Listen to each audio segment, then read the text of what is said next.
The front door opened before I could say one single word. I was standing in the center of my own drawing room with my 1-year-old daughter, Fatima, balanced on my hip. I was still wearing my khaki Pakistan Army service uniform, while my husband's entire extended family stared at me as though I had committed some unpardonable sin. My husband, Danish, had just slapped a DNA test onto the glass center table and said, "Cold as ice, she is not my child." Then his mother, Begum Zarina, pointed a trembling finger at the door and screamed, "Get out of my house. You have brought shame to our name." That was the exact moment the front door opened, and the man who stepped inside made every single person in that crowded room go dead silent. But let me back up a little. That morning, I had been at the General Headquarters, GHQ, in Rawalpindi, finalizing endless paperwork after a grueling, months-long stretch of training and administrative duty. I was exhausted in that deep-down military way, the kind of exhaustion that settles permanently into your bones. But I was happy. I was finally going home. My daughter Fatima was at the army daycare near the cantonment, and all I could think about was picking her up, kissing her soft, chubby cheeks, and driving back to our home in Askari to finally sleep in my own bed. Around 3:00 the afternoon, my phone buzzed. It was a WhatsApp message from Danish. "Don't be late tonight. Ami has a surprise waiting for you." I stared at the screen for a second and smiled. A surprise. After months of cold calls, short replies, and conversations that felt more like duty reports than a marriage, I thought maybe Danish was finally trying. Maybe his mother, Begum Zarina, had finally decided to welcome me instead of treating my military service like some cultural embarrassment or inconvenience. I texted back, "That's very sweet. I'll be there by 6. When I picked up Fatima, she reached for me with both arms, babbling, "Mama, Mama," like she had been waiting all day to tell me everything about her little world.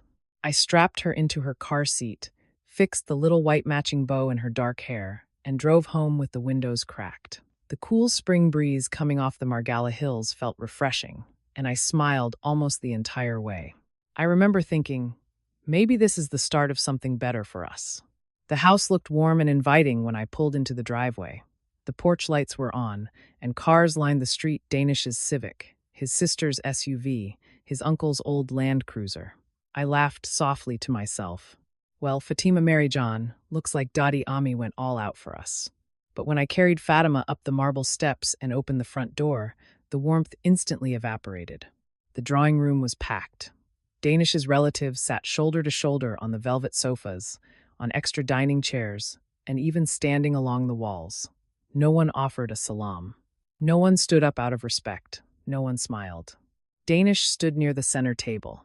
Begum Zarina stood beside him like a judge, waiting to deliver a brutal verdict.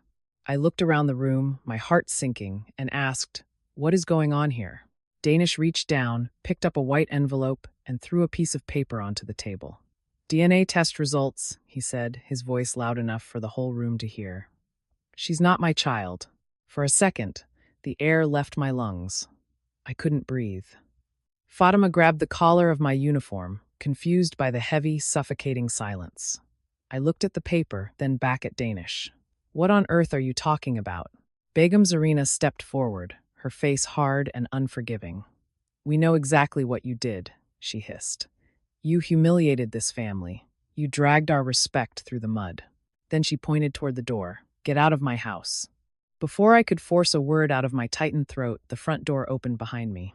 A deep, authoritative voice resonated through the room. "Captain Zoya." Everyone turned. Lieutenant General Tariq Khan stepped into the drawing room in full uniform. For several agonizing seconds, nobody dared to move. General Khan stood in the doorway wearing his service uniform, the crossed swords and stars gleaming on his shoulders. He was a veteran commander, a man who never needed to raise his voice to demand absolute attention. His mere presence shifted the gravity in the room. I instinctively straightened my posture, balancing Fatima on my hip. "Good evening, sir," I said quietly. He nodded gently. "At ease, Captain." His sharp eyes swept across the room. The silence was now painful. He took in the packed drawing room, the relatives sitting stiffly, Danish's pale, sweat-slicked face, Begum Zarina's hand still hovering in the air, pointing at the door, and finally, the heavy tears gathering in Fatima's bright, terrified eyes. The general frowned, his brow furrowing. I seemed to have interrupted something. No one answered.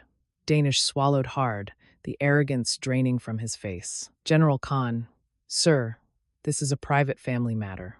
So I gathered, the general replied. His calm, measured voice somehow made the room feel even quieter. He turned his gaze back to me. Captain Zoya, are you all right? I wanted to answer. I truly did, but my throat felt completely closed off. Instead, Fatima buried her little face against my shoulder and began crying softly. General Khan took one slow, deliberate step into the room. I came here tonight to personally congratulate one of my finest officers on her exceptional service during the recent corps exercises. His piercing eyes shifted toward Danish. I certainly wasn't expecting this. Danish forced a nervous, shaking smile. Sir, there's just been a misunderstanding. Begum Zarina quickly jumped in, wrapping her shawl tighter around her shoulders. General Sahib, with all due respect, we are just dealing with some unpleasant family business. He didn't react to her. Instead, his eyes fell on the paper, lying on the glass table. May I? Danish hesitated, his hand trembling slightly, before picking it up and handing it over.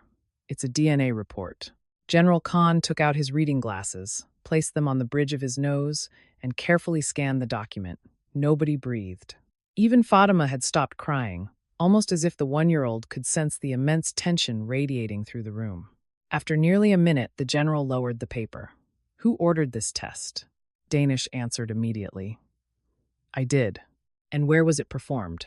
Danish named a small, obscure laboratory in Sadar, one I had never heard of in my life. The general looked back down at the report, his expression unreadable. Then he quietly asked another question.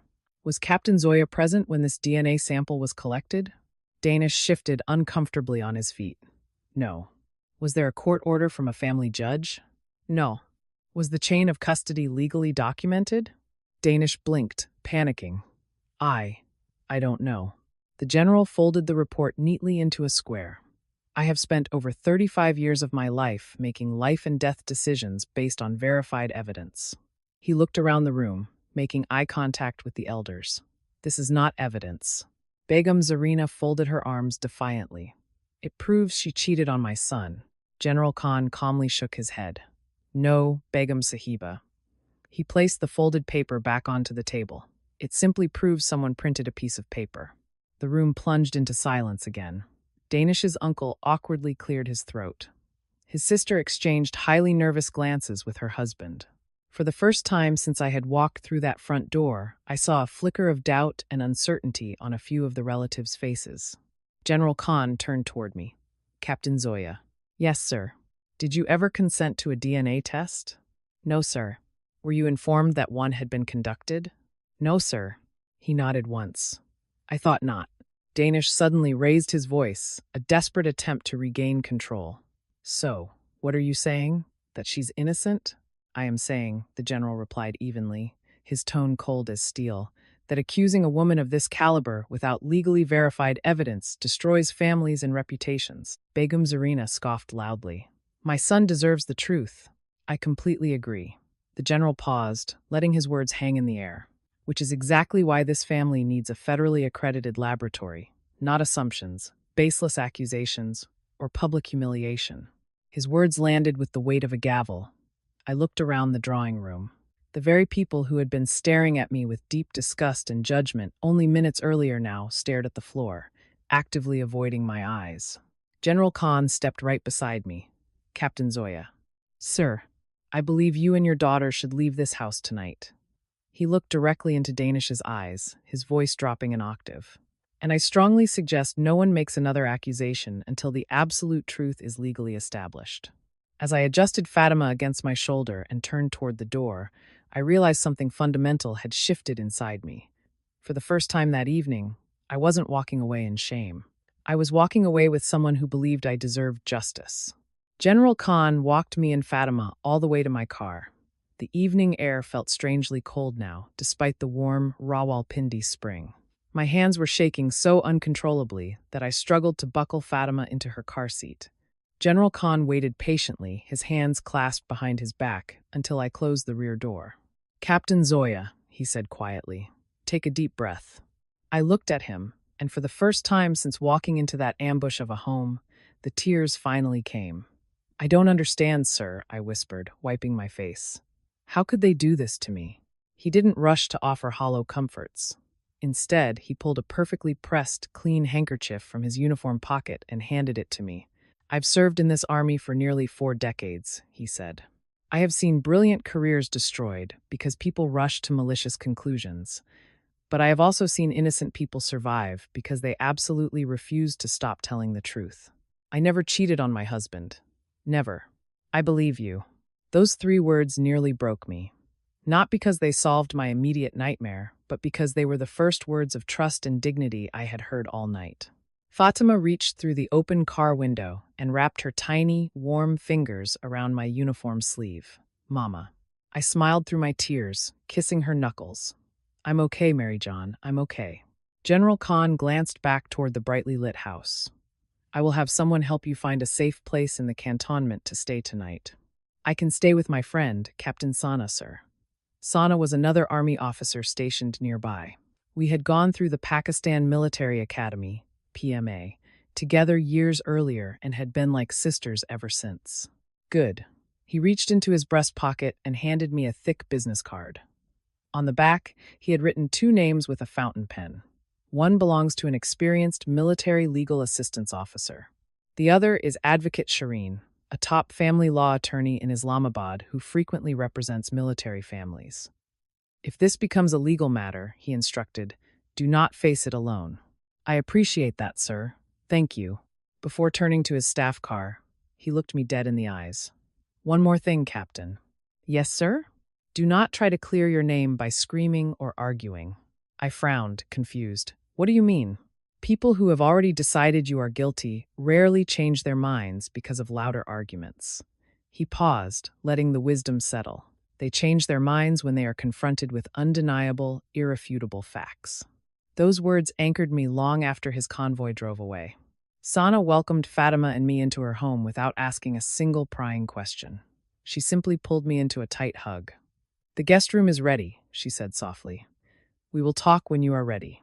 Later that night, after Fatima finally fell asleep in a borrowed crib, I sat alone at Sana's kitchen table holding a mug of chai. My phone simply would not stop buzzing. Danish. 23 missed calls, 7 voicemails, dozens of WhatsApp messages. The first few were laced with ego and anger. "Where did you go? Running away makes you look guilty." Then they became demanding. "Come back. We need to finish this tonight." Finally, one message caught my attention and made my blood run cold. "Ami says you left too quickly to explain yourself." I stared at the glowing screen. Left too quickly. Begum Zarina had pointed at the front door and screamed for me to get out of her house. Now they were already spinning the narrative, pretending I had walked away voluntarily out of guilt. Sana walked in and poured herself a cup of tea. "What are you thinking, Zoya? They're already changing the story." She nodded knowingly. "Then do not give them another chance to write it." The next morning, I returned to my house in Ascari, while Danish was supposedly at his corporate office. I only wanted to grab Fatima's clothes, some diapers, her favorite toys, and a few personal belongings. Begum Zarina wasn't there either. She had likely gone to a kiddie party or relative's house to spread her version of last night's events. The house was eerily quiet.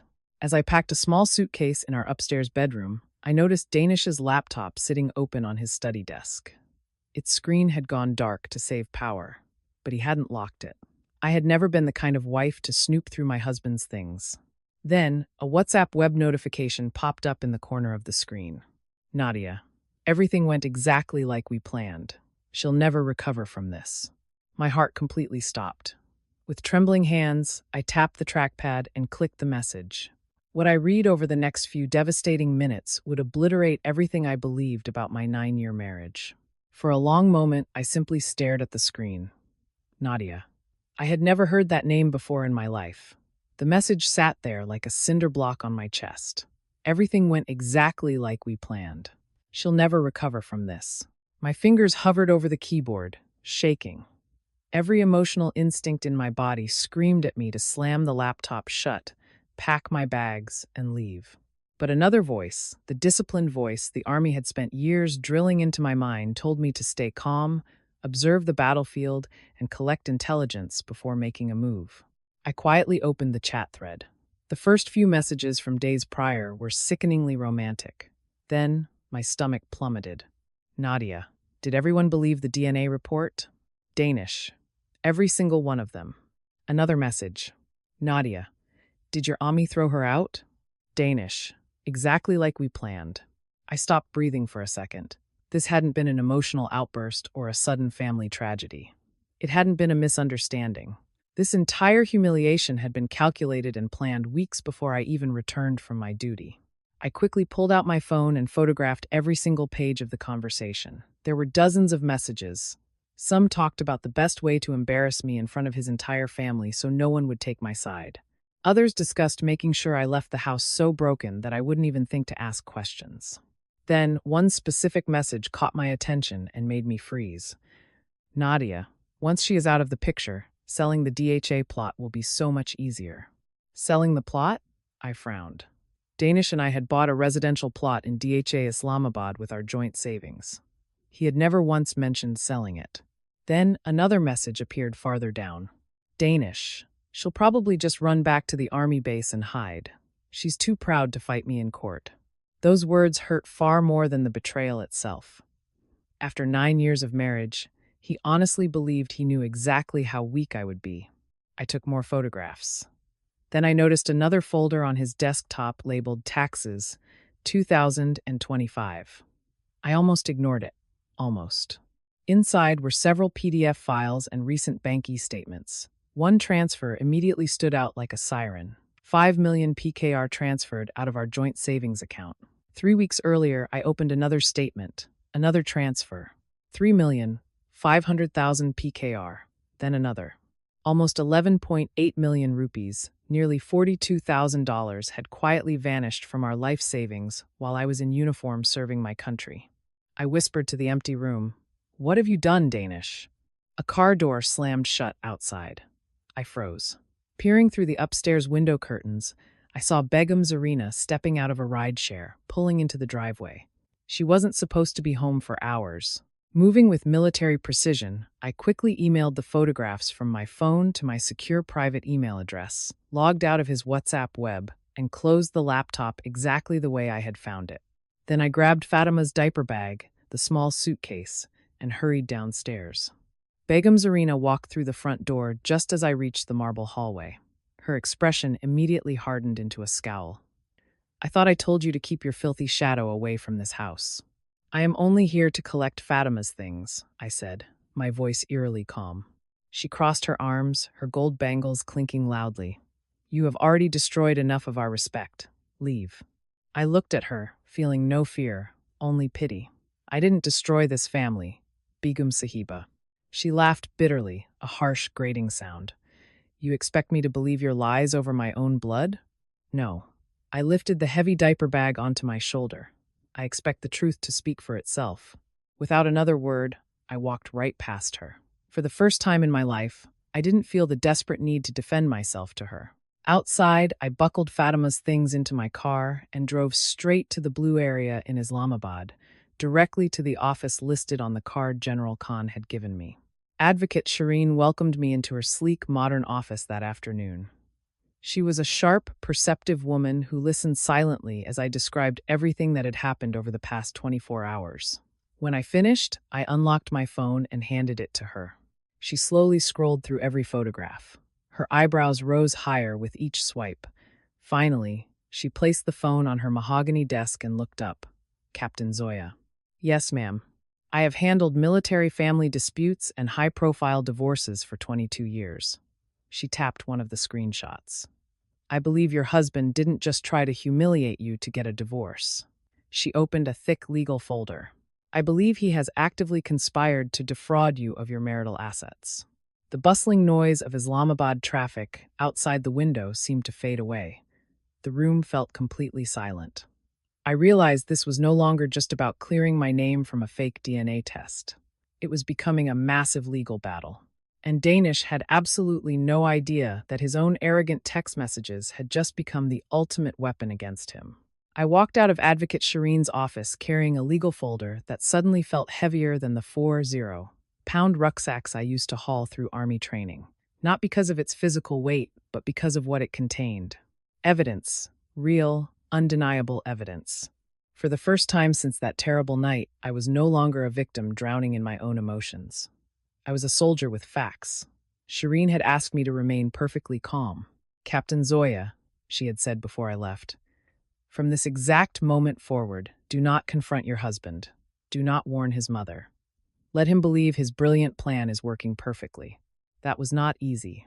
Every emotional fiber in my body wanted to drive straight back to Askari, kick the door open, and demand an explanation. Instead, I followed her legal advice. Back at Sana's house in the cantonment, Fatima was sitting on the woolen rug in the drawing room, happily stacking colorful plastic blocks. She looked up, saw me in my uniform, and giggled as if nothing in the world had fractured. I picked her up, burying my face in her neck, and kissed her forehead.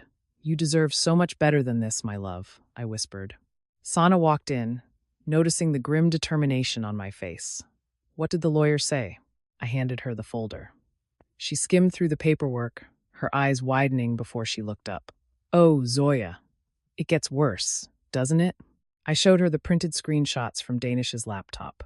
She read them slowly. By the time she reached the message about selling the DHA plot, she closed her eyes in disgust. "I cannot believe a man could actually write this about the mother of his child." "I can." The words surprised even me. Somewhere deep inside, as the shock wore off, I realized I had been making excuses for Danish for years. Every forgotten anniversary, every missed Eid dinner, every time he complained that my military career made him feel less of a man, every time Begum Zarina blamed me for putting the uniform before the kitchen. I had always foolishly believed things would get better.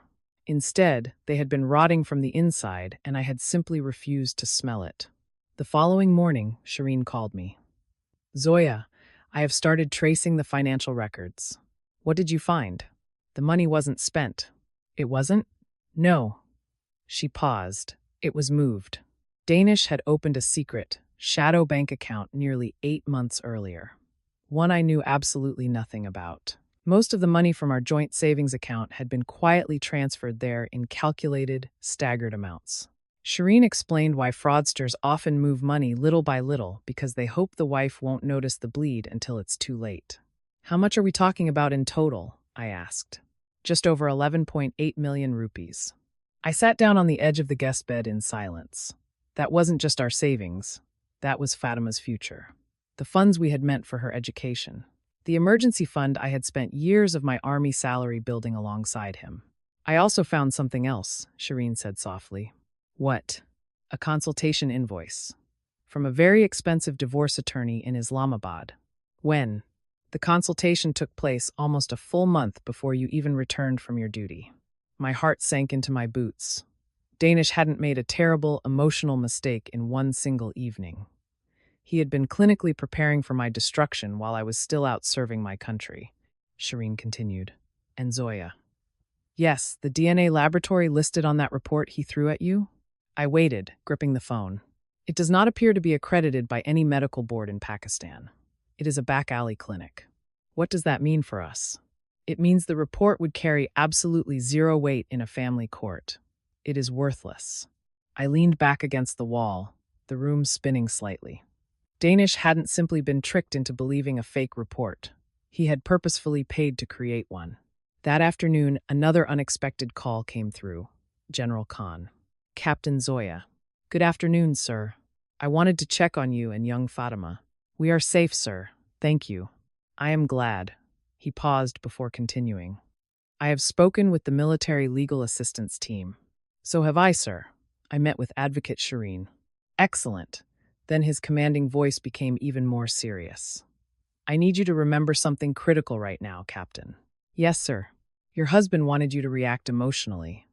He wanted a hysterical, broken woman he could point at." "I know, sir." "Do not give him that victory. Fight this like an officer." After we hung up, I looked out Sana's kitchen window. Fatima was chasing soap bubbles across the lush green lawn while Sana laughed beside her. For the first time in days, I didn't feel broken into pieces. I felt dangerously focused. Danish thought he had already won the war. He had no idea that every single lie he told was becoming another bullet waiting for him in court. The court-approved DNA test was officially scheduled for the following Tuesday. Shireen insisted that everything be handled strictly through the most reputable, internationally accredited laboratory in Islamabad, approved directly by the family court judge. No shortcuts, she reminded me sternly. If the truth is on your side, let the strict legal process protect it. Danish arrived 20 minutes late to the clinic. He barely even looked at me. Begum Zarina followed him into the sterile waiting room, carrying herself with the exact same haughty, arrogant confidence she had worn the night she ordered me out of her home. Fatima sat quietly on my lap, clutching her favorite stuffed bunny. She had no idea why so many adults suddenly seemed so tense and angry.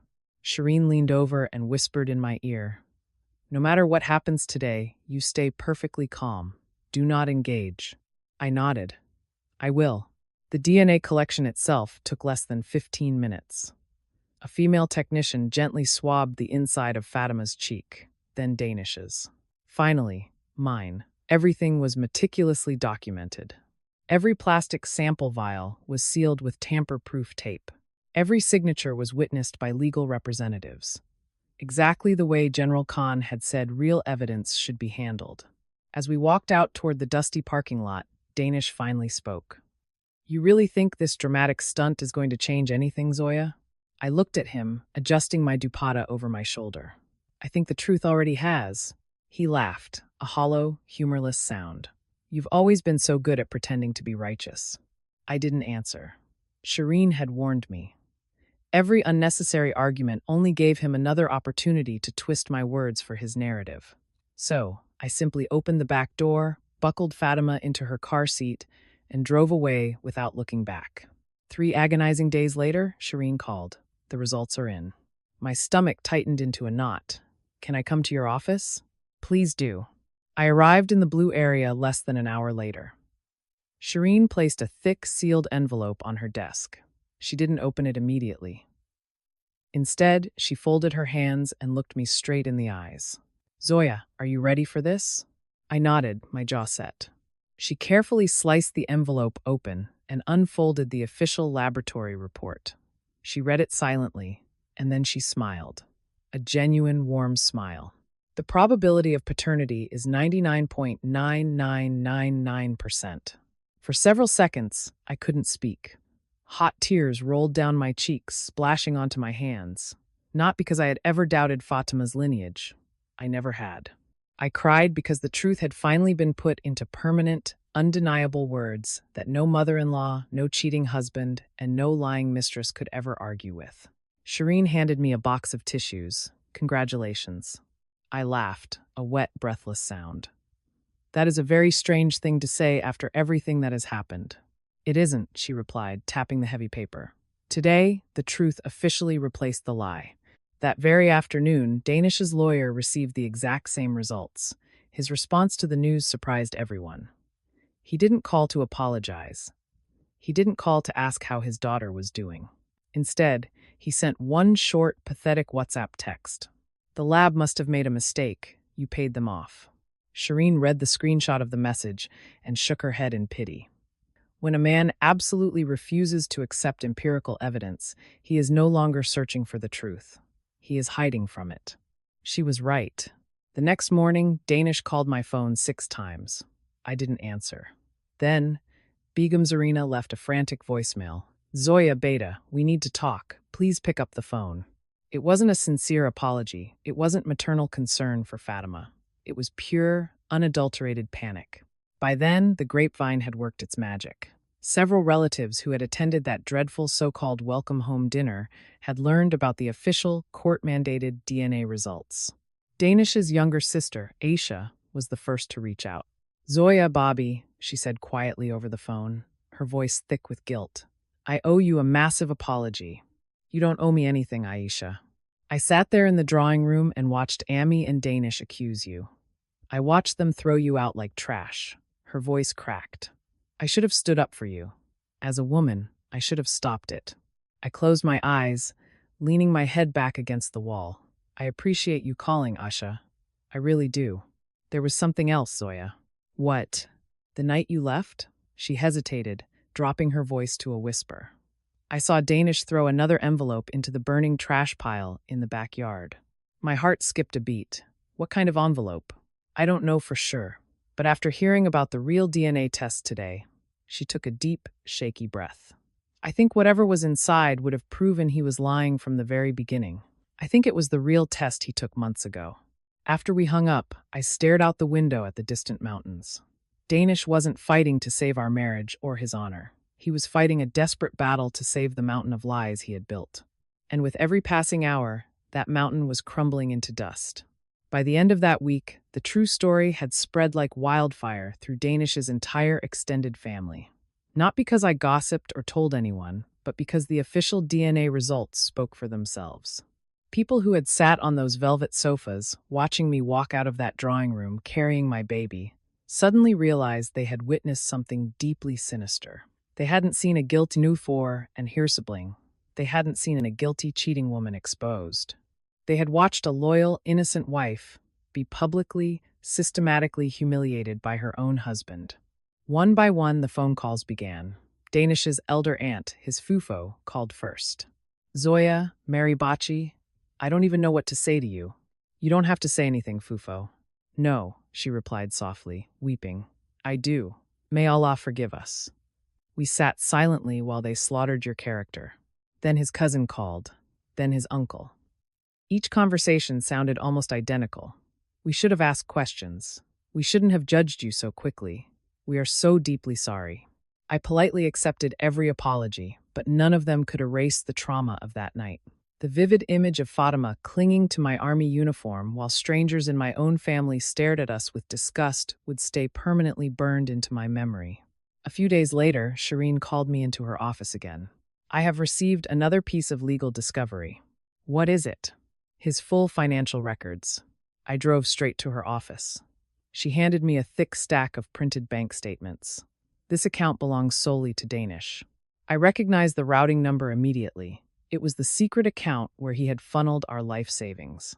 Shireen pointed to another highlighted series of transactions on the second page. Look at the recipient. The name on the transfer log froze the blood in my veins. Nadia Khan. Multiple payments. 500,000 PKR. 300,000 PKR.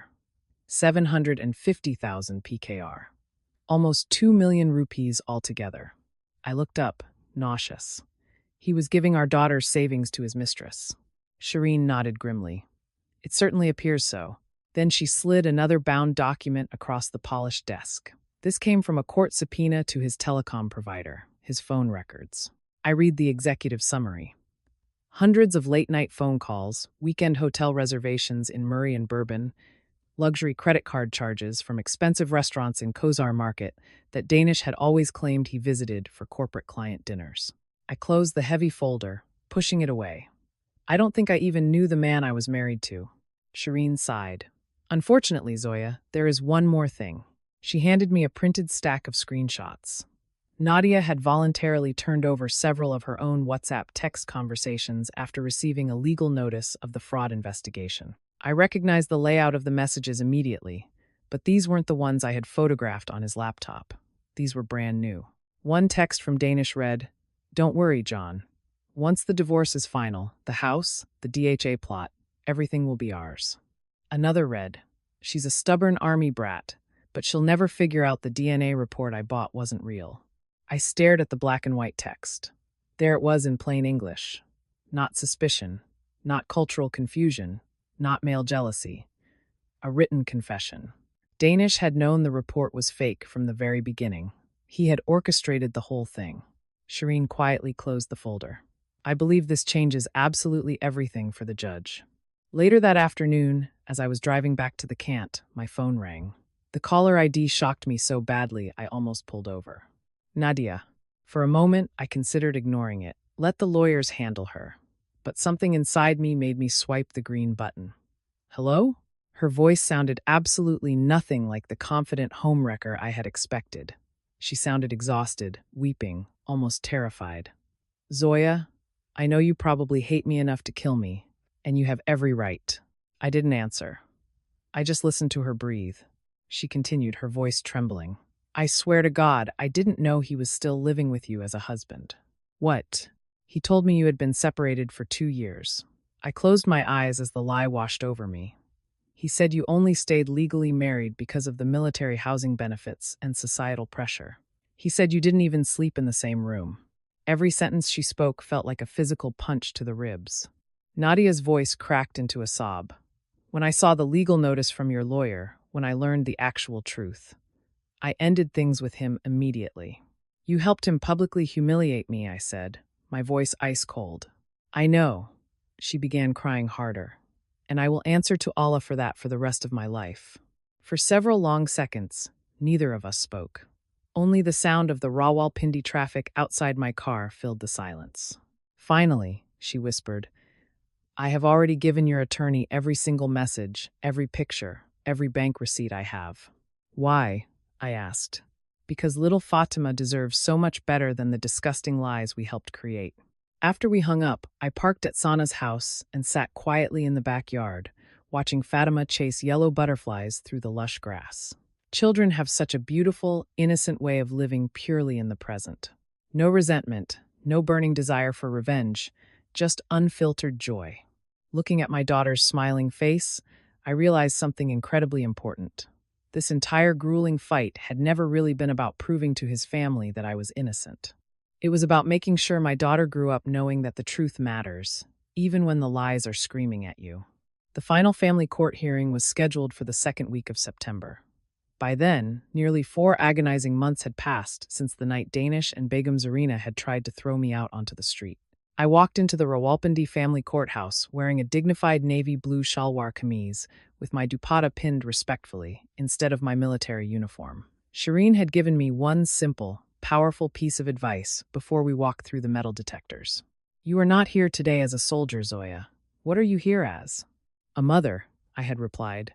Those words stayed with me as I carried Fatima into the courthouse. Sana watched her in the private waiting area, distracting her with toys, while Shireen and I entered the crowded courtroom. Danish was already sitting at the respondent's table. He looked drastically different. He had lost weight. The smug, arrogant confidence he had worn during that so-called welcome home dinner had completely vanished. Begum Zarina sat in the gallery behind him, staring at the floor, actively avoiding my eyes for the first time in 9 years. When the judge, a stern, no-nonsense magistrate, entered, everyone stood. After the opening statements, Shireen calmly and methodically presented our mountain of evidence. The official 99.9999% DNA report, the bank records showing Danish's hidden shadow account, the millions of rupees transferred to Nadia, the WhatsApp text messages discussing buying the fake DNA report from the Sadar clinic, the screenshots proving the entire family confrontation had been plotted like a stage play before I even returned from my duty. Not once did Shireen raise her voice. She didn't need to perform for the room. The evidence screamed for itself.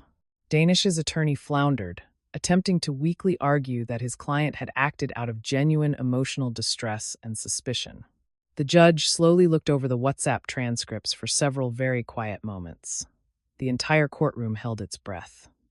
Then, he looked down from the bench and asked Danish one single question. Mr. Danish, did you know that the DNA report you presented to your wife had not been verified by an accredited laboratory? Danish hesitated, grabbing the edge of the wooden table. Your Honor, I wasn't entirely sure. Shireen immediately stood up and handed the court clerk another exhibit, one of Danish's own text messages to Nadia. She'll never figure out the DNA report wasn't real. The courtroom became completely silent. You could hear the ceiling fan spinning above us. The judge adjusted his glasses, his face darkening with anger. Mr. Danish. His voice was calm but dangerously firm. This message suggests you knew exactly what you were doing. You orchestrated a fraud to falsely accuse a serving military officer of adultery to steal marital assets. Danish lowered his head in utter defeat. His high-priced attorney didn't dare ask another question. Next came the primary issue of custody. The judge meticulously reviewed Fatima's medical records, the Army daycare reports, my structured military service schedule, and sworn character statements from neighbors, Sana, and even General Khan. General Khan was not physically present in court that morning due to his duties. Instead, he had submitted a formal written character reference on official GHQ letterhead. The judge read a portion of it aloud for the public record. Captain Zoya Ali has consistently demonstrated unimpeachable honesty, integrity, and exceptional judgment throughout her military career. I trust her completely as a commissioned officer and, more importantly, as a parent. Hearing those powerful words read aloud in a courtroom nearly brought tears to my eyes. Not because they praised my career, but because a man of his stature had taken the time to fiercely defend my character when it mattered most. The grueling hearing lasted nearly 4 hours. Finally, the judge slammed his gavel and announced his binding decision. Primary physical and legal custody of Fatima would remain exclusively with me. Danish would receive only supervised visitation rights, contingent upon him completing mandatory parenting and psychological counseling. The 11.8 million rupees transferred from our joint savings account was ordered to be returned to the marital estate immediately. The court also ordered Danish to reimburse every single rupee of my legal expenses related to fighting his fraudulent DNA claim.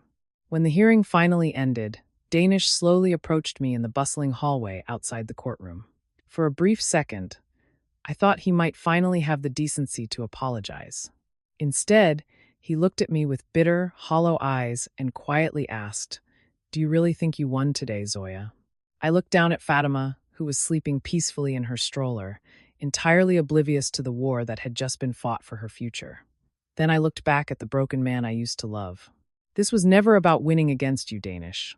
I paused, letting the reality sink into his chest. "It was about protecting our daughter from the devastating consequences of your selfish choices."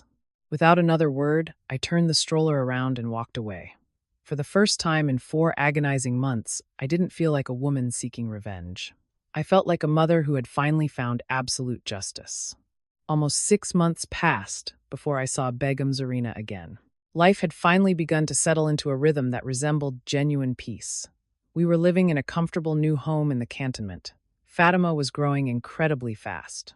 She had started putting little, broken Urdu and English sentences together, and every morning she insisted on helping me make breakfast, even if helping usually just meant dropping paratha pieces on the kitchen floor for the birds. I had returned to full active duty at the base, perfectly balancing motherhood and my army career, one careful, scheduled day at a time. For the first time in years, opening my front door felt safe. Then, one quiet Saturday afternoon in early March, someone knocked gently on the front door. Sana, who was visiting for tea, glanced through the front window. "Zoya." Her voice sounded genuinely shocked. "I think you had better see this." I walked over and peeked through the blinds. Standing on the front porch was Begum Zarina. She looked older. Not just chronologically older, but smaller somehow. Shrunken. The terrifying, confident matriarch who had ordered me out of her house like a stray dog had completely disappeared. In her place stood a frail, aging widow holding a small white gift bag, looking nervously at the door. Sana looked at me, fiercely protective. "Do you want me to go out there and send her away?" I thought about it. A few months earlier, I probably would have said yes without hesitation. Instead, I quietly took a breath and nodded. "No, I will talk to her." I stepped outside onto the porch and gently closed the front door behind me, ensuring Fatima was safe inside. For several long seconds, neither of us spoke. The sound of a lawnmower humming a few houses down filled the awkward silence. Finally, Begum Zarina broke. "I do not expect you to ever forgive me, Zoya." I folded my arms across my chest, keeping my distance. "Then why are you here, Begum Sahiba?" She looked down at the paper bag in her trembling, wrinkled hands. "I've replayed that awful night in my head every single day for the past 10 months. Her voice shook with genuine remorse. "I keep hearing my own voice yelling at you, cursing you." I didn't answer her. "I watched you standing there in your uniform, holding my granddaughter." She reached up and wiped away a tear escaping from under her glasses. "And I never once stopped to ask if my own son was telling the truth. I just blindly took his side." The heavy words hung between us in the spring air. They were the first truly honest things I had ever heard this woman say about that night. "I believed him," she whispered, her voice breaking. "I just wanted to protect my family's honor." I looked at her calmly, feeling the old wounds ache but not bleed. "You already had a family, Amy, and you destroyed it." She closed her eyes tightly. For a moment, A sob caught in her throat and she couldn't speak. When she finally looked up, her wrinkled face was wet with tears. I failed you as a mother. I am so sorry. I didn't know what to say to that. Because she was absolutely right. She had failed me in the worst possible way. Begum Zarina slowly held out the gift bag. These belonged to Danish's grandmother. I cautiously looked inside. Resting at the bottom of the bag was a tiny, hand-embroidered chunri, a traditional baby blanket, cream-colored with intricate gold thread, perfectly preserved. My mother made it with her own hands when Danish was born. She smiled sadly, wiping her face. I think little Fatima should have it. It is her heritage. I carefully folded the beautiful blanket back into the bag. Thank you. I will make sure she gets it. Zarina nodded slowly. Then she took a deep, rattling breath. There was another reason I came today. I waited, my guard still up. I would like the chance. She paused, struggling to ask. To know my granddaughter. For the first time since Fatima was born, Begum Zarina didn't refer to her as that child or a burden. She called her my granddaughter. It was a small linguistic difference, but it mattered immensely. I cannot pretend none of this happened, I said gently but firmly. I know. You accused me of the worst possible sins in front of your entire family. I know. You tried to throw us out onto the street with nothing. I know. She never once argued back. She never made cultural excuses about a mother's blind love for a son. She simply stood there and accepted the weight of every single word. I cannot promise things will ever be the way they were before, I told her. I would never ask that of you, Zoya. But, I sighed. Looking back at the closed door of my home, I also refused to teach Fatima to carry generational hatred in her heart. She deserves to know her family. Zarina's eyes filled with fresh tears. I took a slow breath. We will start with very short, supervised visits here at the house. If Danish is not present. She covered her mouth with both hands, sobbing. You truly mean that? I mean, we will take it one very small step at a time. She quietly nodded, stepping back. That is far more mercy than I deserve from you. May Allah bless you, Zoya. As she slowly walked back to her waiting car, I stood on the porch watching her leave. True forgiveness, I realized in that moment, wasn't magically forgetting. It wasn't pretending the deep pain and betrayal never happened. It was a conscious, difficult choice not to let that trauma become Fatima's inheritance. And somehow, making that choice felt infinitely stronger than any revenge I could have ever imagined. 1 year later, my life looked absolutely nothing like it had the night I walked into that horrific ambush. In so many ways, it looked better than I had ever dared to imagine. Fatima was almost 2.5 years old now. Every morning, she raced through our new house with the exact same stuffed bunny she had clutched during those dark, difficult weeks in court. She filled every single room with her bright laughter, constantly reminding me that children possess an incredible, divine gift. They do not measure life by its darkest, most painful moments. They measure life by love. I had proudly accepted a promotion to the rank of major and continued serving at the GHQ. The brass promotion pips on my shoulders weren't just another rank on my uniform. They represented every single early morning, every grueling deployment, every sacrifice, and every terrible moment I had categorically refused to let someone else's vicious lies define who I was. General Khan himself pinned my new rank during a small, dignified ceremony at the mess hall, attended by my fellow officers Sana and little Fatima. Afterward, he shook my hand firmly. I am incredibly proud of the officer you have become, Major Zoya, he said warmly. Then he looked down and smiled at Fatima, who was saluting him with the wrong hand. And I am even prouder of the mother you are. Those words meant more to me than any military medal or commendation I had ever received. Sana hugged me tightly, laughing. I told you a year ago you would get through this storm. You did. I just wish you had believed me sooner. I do now, I smiled. Life wasn't perfectly neatly tied in a bow. It never would be. Danish eventually completed the psychological and parenting counseling required by the family court. Over time, his strictly supervised visits gradually became a bit more natural, and he slowly began the arduous process of rebuilding a basic relationship with Fatima. Our personal conversations remained incredibly brief and focused entirely on logistics regarding our daughter. The burning anger that had once lived between us slowly faded away, not because the past disappeared, but because Fatima deserved parents who could at least put her needs before their own shattered pride. Begum Zarina also kept her word. She never pushed my boundaries or demanded forced forgiveness.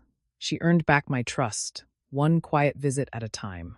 Sometimes she came over just to read Fatima Urdu stories or bring warm, homemade gulab jamuns.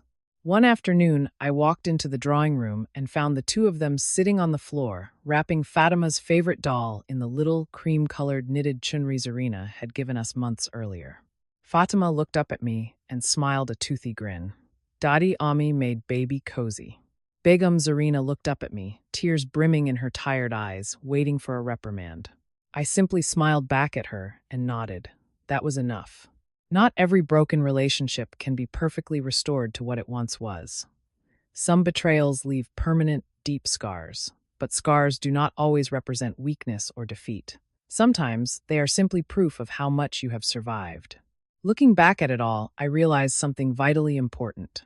My greatest victory wasn't scientifically proving the DNA report was fake. It wasn't dominating in a court of law.